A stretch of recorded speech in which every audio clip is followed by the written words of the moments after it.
Hi everyone, Joe here today for Aeterno.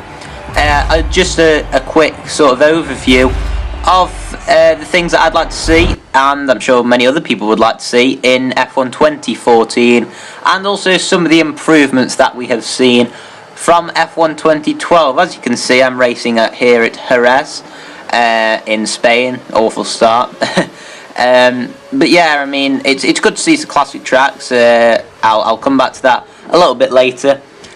Just going to start off with the AI, how improved they are with the sort of, they go for moves a bit more, but as you can see here, they just don't give up on a move. I mean, it's there. I mean, Sutil coming down my inside. I mean, they're just a little bit too aggressive for my liking.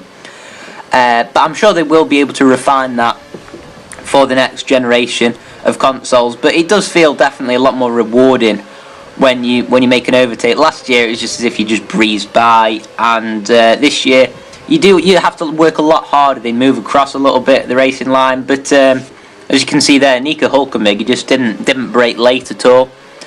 So maybe that's something that Codemasters can incorporate into the next generation of consoles, sort of the late braking sort of model. But overall, it's a huge, vast improvement on F1 2012 as far as the AI goes. And next up, I'm going to be talking about the classics. First of all, about the tracks. It's great to see that there are 4 classic tracks in the new game. It was a big risk putting sort of Brands Hatch, I'd say, in it, with it being such a short circuit, especially for the modern day cars. I mean, it takes less than a minute in most cases, but I think they've definitely pulled it off. It was sort of an experiment to see who'd buy the game.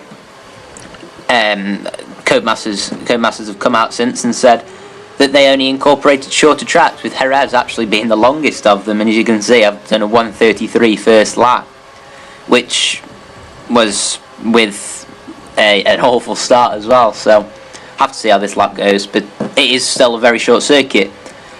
I'd like to see the old Hockenheim in. Whether we will next year or not, I'm not sure, seeing as we have got the normal Hockenheim. But I suppose it does actually open up the possibility of that, seeing as they will have modelled Hockenheim for the next generation of consoles. So we'll have to see on that. Nürburgring Nordschleife, the long Nürburgring, is something that I'd love to see in there as well. Especially with it just being a little bit different, very, very long. But with 22 races being on the calendar next year, it might be a bit of a challenge to fit a lot more classic tracks into the game. I know that they've got a huge amount of disc quota for the next gen, but it isn't unlimited. I mean, it isn't as if we could have absolutely everything in the game. That would be fantastic. And also on the classics, I'd love to see a whole classic grid from the 80s and 90s. I think if they concentrate on 80s and 90s again next year, just sort of perfecting that before they dip into sort of the 2000s, which is a little bit too recent, and maybe the 1970s, which they have slightly dipped into this year with the 1976 Ferrari.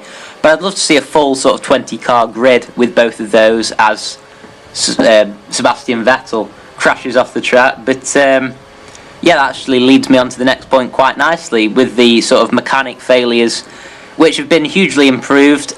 I think I had 2 in the whole of last game, and that was in one race, both at Monaco. And I've already had one in this race, and I have had quite a few more actually, as you've been able to see. And I think that's actually Fernando Alonso slowing down. So I've had 2 in this race as well, and yeah, it's good to see sort of a bit of variation. As for next year, just quickly, the podium celebrations and formation lap are 2 things that we do expect to be in next year's game, seeing as they were put off, and we believe that they were replaced by the classic mode. But to see those next year would be great, because it just sort of adds a little bit of tension to it. It makes you sort of appreciate the start of a Grand Prix, and just gives it a little bit more authenticity, which Codemasters, I'm sure, are always looking to add. And also the graphical content, which I'm sure will also improve on the next generation of consoles. But that's just a little overview of what I'd like to see. Leave what you'd like in the comments, please. But I've been Joe Wilkes for Aeterno. Thanks for watching. Goodbye.